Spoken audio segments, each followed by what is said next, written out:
안녕하세요, 김호준입니다. 올해 말 김건희 특검법이 국회를 통과할 텐데 윤 대통령은 거부권을 행사할 것인가? 각종 여론조사에서 70% 전후의 국민들이 김건희 특검법 통과 시 윤 대통령이 거부권을 행사해서는 안 된다고 답하고 있는데, 아무리 대통령 고유 권한이라 하더라도 적어도 대통령 본인과 본인 가족 관련 사안에 대해선 그 권한을 행사해서는 안 되는 거 아닙니까? 자신과 자신 가족을 위하라고 준 권한이 아니잖아요. 그런데 윤 대통령이 결국 거부권을 행사한다면 대한민국은 공화국이 아니라 윤씨 왕국이란 소리죠. 그 왕국의 끝은 유쾌하지 못할 것이다. 김호준 생각이었습니다.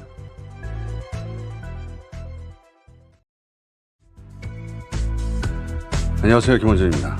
지난주 윤석열 정부 2기 내각 인사가 있었습니다.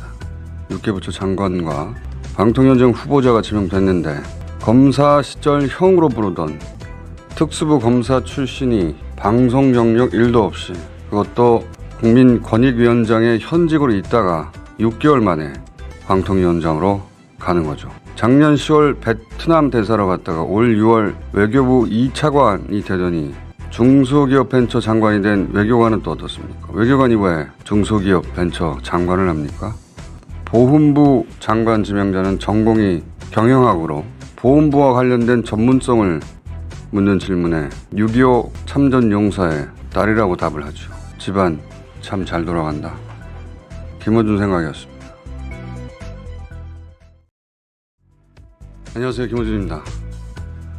ASML 한국 뉴욕 캠퍼스 공사를 쌍용건설이 2천억에 수주, 올해 3월 기사입니다.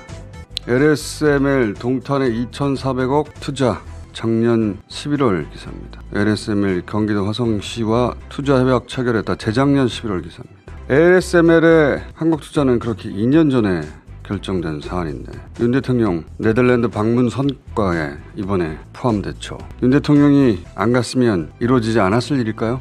R&D 센터 이번에 만든다고 하는데 그건 아니잖아요. 성과 부풀리기 적당히 좀 합시다. 그냥 바람 좀 쐬고 오셔도 됩니다. 김호준 생각이었습니다. 안녕하세요, 김호준입니다.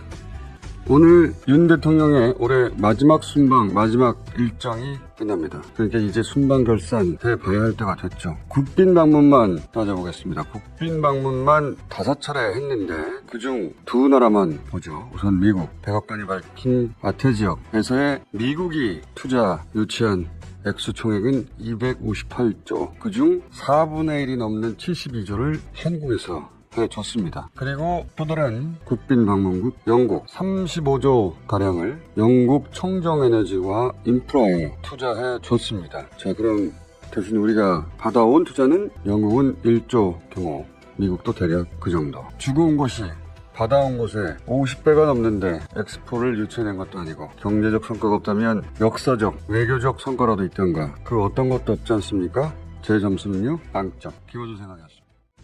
안녕하세요, 김호준입니다. 해병대 대통령실 통화 24분 뒤 이첩 사건 도로 회수했다.